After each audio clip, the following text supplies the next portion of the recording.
ಸ್ನೇಹಿತರೆ, ಎಲ್ರಿಗೂ ನಮಸ್ಕಾರ. ಕಷ್ಟ ಮನುಷ್ಯನಿಗೆ ಬರದೆ ಮರಕ್ಕೆ ಬರುತ್ತಾ ಅಂತ ಹಿರಿಯರು ಒಂದು ಗಾದೆ ಹೇಳ್ತಿದ್ರು. ಸಾಲ ಮಾಡಿ ಆದ್ರೂ ತುಪ್ಪ ತಿನ್ನು ಅಂತ ಹಿರಿಯರೇ ಹೇಳ್ತಿದ್ರು. ಆದ್ರೆ ಈಗಿನ ಕಾಲದಲ್ಲಿ ಸಾಲ ಮಾಡೋದಿರ್ಲಿ, ಸಾಲ ಯಾರು ಕೊಡ್ತಾರೆ, ಯಾಕೆ ಕೊಡ್ಬೇಕು, ಯಾರಿಗ್ ಕೊಡ್ಬೇಕು, ಇವನಿಗೆ ಕೊಟ್ರೆ ವಾಪಸ್ ಬರುತ್ತಾ, ವಾಪಸ್ ಬರಲ್ವಾ, ಕೊಡೋದಾ ಬೇಡ್ವಾ ಅಂತ ಲೆಕ್ಕಾಚಾರ ಹಾಕ್ತಕ್ಕಂತ ಈ ಜಮಾನದಲ್ಲಿ ಎಮರ್ಜೆನ್ಸಿ ಅಂತ ಆಯ್ತು ಅಂತ ಹೇಳಿದ್ರೆ ಆ ಸಂದರ್ಭದಲ್ಲಿ ಖಂಡಿತವಾಗಿಯೂ ದುಡ್ಡು ಬಹಳ ಪ್ರಮುಖ ಪಾತ್ರ ವಹಿಸುತ್ತೆ.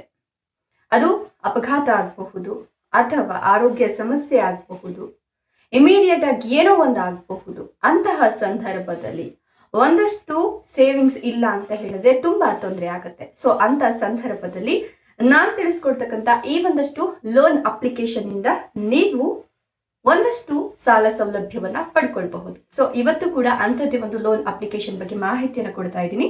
ಹಾಗಾದ್ರೆ ಆ ಲೋನ್ ಅಪ್ಲಿಕೇಶನ್ ಅಲ್ಲಿ ಎಷ್ಟು ಅಮೌಂಟ್ ಅನ್ನ ಕೊಡ್ತಾರೆ, ಜೊತೆಗೆ ಟೆನ್ಯೂರ್ ಹೆಂಗಿರುತ್ತೆ, ಬಡ್ಡಿ ಹೆಂಗಿರುತ್ತೆ, ಇದರ ಬಗ್ಗೆ ಸಂಪೂರ್ಣವಾಗಿ ವಿತ್ ಎಕ್ಸಾಂಪಲ್ ನಾನು ನಿಮ್ಗೆ ಎಕ್ಸ್ಪ್ಲೈನ್ ಮಾಡ್ತಾ ಹೋಗ್ತೀನಿ.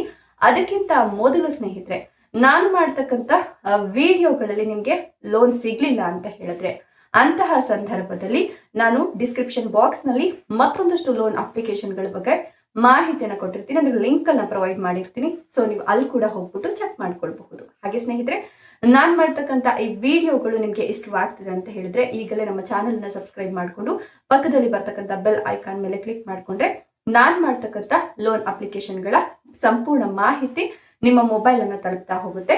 ಸೊ ಅದನ್ನ ಮರಿಬೇಡಿ. ಸೊ ಸ್ನೇಹಿತರೆ, ಇವತ್ತು ನಾನ್ ತಿಳಿಸ್ಕೊಡ್ತಿರ್ತಕ್ಕಂಥ ಈ ಲೋನ್ ಅಪ್ಲಿಕೇಶನ್ ಅಲ್ಲಿ ನಿಮ್ಗೆ ಅಪ್ ಟು 5 ಲಕ್ಷದವರೆಗೂ ಕೂಡ ಇವರು ಇಮಿಡಿಯೇಟ್ ಆಗಿ ಇನ್ಸ್ಟೆಂಟ್ ಆಗಿ ಲೋನ್ ಅನ್ನ ಪ್ರೊವೈಡ್ ಮಾಡ್ತಾರೆ.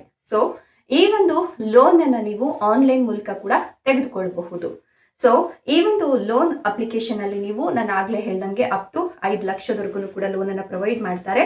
ಈಗ ಇವ್ರ ಹತ್ರ ನೀವು 1,25,000 ರೂಪಾಯಿ ಲೋನ್ ತೆಗೆದುಕೊಂಡ್ರಿ ಅಂತ ಇಟ್ಕೊಳ್ಳಿ, 24 ತಿಂಗಳು ಟೆನ್ಯೂರ್ ಅನ್ನ ಮಾಡಿಕೊಡ್ತಾರೆ. ಅಂದ್ರೆ ರೀಪೇಮೆಂಟ್ ಅನ್ನ ಮಾಡ್ಲಿಕ್ಕೆ 24 ತಿಂಗಳ ಗಡುವನ್ನ ಕೊಡ್ತಾರೆ. ಸೊ ಪ್ರತಿ ತಿಂಗಳು ಕೂಡ ನೀವು ಇವರಿಗೆ 8,850 ರೂಪಾಯಿನ ಪೇ ಮಾಡಬೇಕಾಗುತ್ತೆ. ಸೊ ಇಂಟ್ರೆಸ್ಟ್ ರೇಟ್ ಬಂದು 41% ಇದೆ. ಇನ್ನು EMI 7,184 ರೂಪಾಯಿ ಇರುತ್ತೆ. 8,850 ರೂಪಾಯಿ ಬಂದು ಪ್ರೊಸೆಸಿಂಗ್ ಫೀಸ್ ಇರುತ್ತೆ.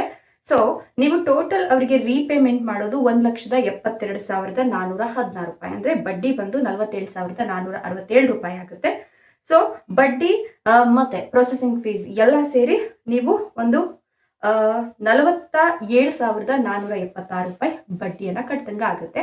ಬಟ್ 24 ತಿಂಗಳು ಅಂತಂದ್ರೆ 2 ವರ್ಷಗಳ ಕಾಲಾವಧಿ ಬರುತ್ತೆ. ಸೊ ಇದು ಅಂತ ತೀರಾ ದೊಡ್ಡ ಮಟ್ಟದ ಬಡ್ಡಿ ಏನಲ್ಲ ಅಂತ ಹೇಳಬಹುದು. ಯಾಕಂತಂದ್ರೆ ಎಮರ್ಜೆನ್ಸಿ ಅಂತ ಬಂದಾಗ ಬಡ್ಡಿ, ಚಕ್ರ ಬಡ್ಡಿ, ಸುಸ್ತಿ, ಅದು ಇದು, ದಿನ ಬಡ್ಡಿ, ಗಂಟೆ ಬಡ್ಡಿ ಅಂತ ಎಲ್ಲ ಹಾಕೋರ್ಗಿಂತ ಇಂಥವ್ರ ಹತ್ರ ನೀವು ಲೋನ್ ಅನ್ನ ತೆಗೆದುಕೊಂಡ್ರಿ ಅಂತ ಹೇಳಿದ್ರೆ ಟೆನ್ಷನ್ ಇಲ್ಲದೆ ಲೋನು ಕ್ಲಿಯರ್ ಆಗ್ತಾ ಇರುತ್ತೆ, ಬಡ್ಡಿನೂ ಕಟ್ತಂಗ ಅನ್ಸಲ್ಲ. ಸೊ ನಿಮ್ಮ ಅಸಲಿನ ಜೊತೆಗೆ ಸಾಲದ ಜೊತೆಗೆ ಬಡ್ಡಿನೂ ಕೂಡ ತೀರ್ಕೊಂಡು ಹೋಗ್ತಾ ಹೋಗುತ್ತೆ. ಸೊ ಹಂಗಾಗಿ ನಿಮ್ಗೆ ಏನಾದ್ರೂ ಪ್ರಾಬ್ಲಮ್ ಆಯ್ತು, ಇಮಿಡಿಯೇಟ್ ಆಗಿ ಇನ್ಸ್ಟೆಂಟ್ ಆಗಿ ಲೋನ್ ಬೇಕು ಅಂತ ಹೇಳಿದ್ರೆ ಸೊ ನೀವು ಇದನ್ನ ಚೆಕ್ ಮಾಡ್ಕೊಳ್ಬಹುದು. ಇದು ಯಾವ್ದಪ್ಪ ಅಂದ್ರೆ ಕಿಸ್ಟ್ ಅಂತ ಹೇಳ್ಬಿಟ್ಟು KISSHT. ನೀವು ಗೂಗಲ್ ಪ್ಲೇ ಸ್ಟೋರ್ ಅಲ್ಲಿ ಹೋಗ್ಬಿಟ್ಟು ಇದ್ರ ಬಗ್ಗೆ ಸರ್ಚ್ ಮಾಡಬಹುದು. ಸೊ ನಾನು ಆಗ್ಲೇ ಹೇಳ್ದಂಗೆ ಈ ಒಂದು ಲೋನ್ ಅಪ್ಲಿಕೇಶನ್ ಅಲ್ಲಿ ನಿಮ್ಗೆ ಬೇಕಾದಷ್ಟು ಲೋನ್ ಅಮೌಂಟ್ ಸಿಗ್ಲಿಲ್ಲ ಅಂತ ಹೇಳಿದ್ರೆ ಮತ್ತೊಂದಷ್ಟು ಲೋನ್ ಅಪ್ಲಿಕೇಶನ್ ಗಳನ್ನ ನಾನು ಪ್ರೊವೈಡ್ ಮಾಡಿರ್ತೀನಿ. ಸೊ ನೀವು ಅಲ್ಲಿ ಕೂಡ ಹೋಗ್ಬಿಟ್ಟು ಚೆಕ್ ಮಾಡ್ಕೊಂಡ್ರೆ ಖಂಡಿತವಾಗಿಯೂ ಒಂದಿಲ್ಲೊಂದು ಲೋನ್ ಅಪ್ಲಿಕೇಶನ್ ಅಲ್ಲಿ ನಿಮ್ಗೆ ಲೋನ್ ಸಿಗುತ್ತೆ. ಸೊ ನೀವು ಹೋಗ್ಬಿಟ್ಟು ಚೆಕ್ ಮಾಡಬಹುದು. ಎಂದಿನಂತೆ ಇವತ್ತಿನ ವಿಡಿಯೋ ಇಷ್ಟವಾಗಿದೆ ಅಂತ ಭಾವಿಸ್ತಾ ಇವತ್ತಿನ ವಿಡಿಯೋವನ್ನು ಮುಗಿಸ್ತಾ ಇದ್ದೀನಿ. ಇದರ ಬಗ್ಗೆ ನಿಮ್ಮ ಅನಿಸಿಕೆ ಅಭಿಪ್ರಾಯಗಳನ್ನು ಕಮೆಂಟ್ ಬಾಕ್ಸ್ ನಲ್ಲಿ ಕಮೆಂಟ್ ಮಾಡೋದನ್ನ ಮರಿಬೇಡಿ. ಧನ್ಯವಾದಗಳು.